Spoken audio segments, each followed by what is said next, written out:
Hello. This is JC Art, your friendly vocal neighborhood. Hey!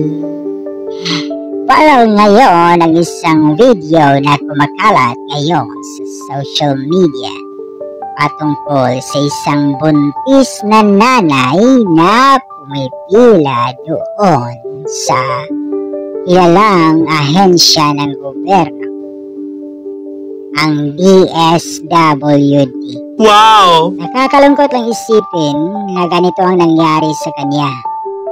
Kaya panoorin ang ating video at kayo na ang humusga. Kaya akong ipila-pilahan ng adlaw, guys.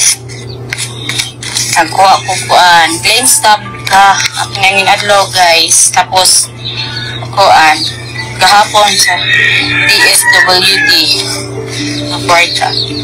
Yatag gahapon as 8 pinanggikan na uli ko alas 5 sa hapon.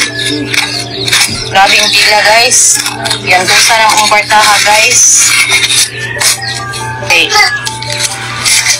Ihapag pa doon sa barangay. Okay, sa barangay pa doon iagi, guys. Ako rin nag-antos, guys. Pila. Pila-pila pa lang dito daan, guys. Ako rin nag-antos. Tapos, makubalo kung pila ang akuhaan ni kaya agi pa doon barangay. Pag ako gahapon, Ismail ako, ang giyatan sa gahapon sa DSWD, Ismail.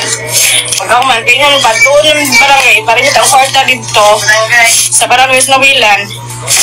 Mura ni giyatan sa 1.5, ha? Gawat, Ismail, akong gawat, kahapon buo. Sakit ka, ayo, grabe ka.